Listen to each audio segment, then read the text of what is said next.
একজন আমাকে বলেছে ও হচ্ছে অর্ধাঙ্গিনী, ফুল বলবে নি, ওরে হাফ বলবে। ওই জন্য আমি হাফ বলি, ওরে ফুল বলি। এবার এই যে ফাংশনের মধ্যে আমাকে আজকে সবসময় বলে আমি যাব ফাংশন দেখবো, আমি নিয়ে আসি না। কেন বলুন তো? এই যে মেয়েরা আমার দিকে তাকিয়ে হাসছে, কেউ গায়ের কাছে এসে ছবি তোলে, কেউ আমার উপরে ঘেঁষে, ওর ভালো লাগে না ওইগুলো। এবার একটু ছাড় দে, একটা অভিনয় করি, রসে বসে থাকবো, তা না। তো যাই হোক, এই অনুষ্ঠান শুরু করতে গেলে কিছু একটা করতে হয়। তো আমি প্রথমে ভেবেছিলাম যে টালিগঞ্জে আমাকে এত জায়গা দেবে। আমি 25 বছর কমপ্লিট করলাম এই বছর 2025-এর 1 জুন।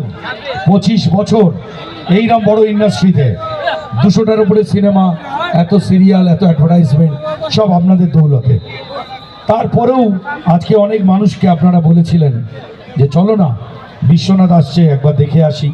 অনেকে বলেছে দূর মোটার মরণটার কি দেখবা, তাই তো? ও আর টিভির মধ্যে ঘুরে বেড়াচ্ছে, আর না হলে ওপর দিয়ে উড়ি বেড়াচ্ছে, ও দেখার কিছু নেই। তো তাদের জন্য প্রথম গান গাইব। কেউ আর হাততালি দেবেন না, আমার অনুষ্ঠানে হাততালি দেওয়ার দরকার নেই।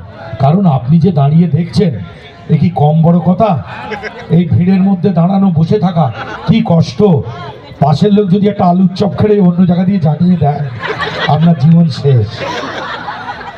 তারপর আপনি সামনের দিকে সিট পেয়েছেন, আপনার যাই পাক না কেন, আর একটা কথা বলবে না, মায়েরা শুনছে।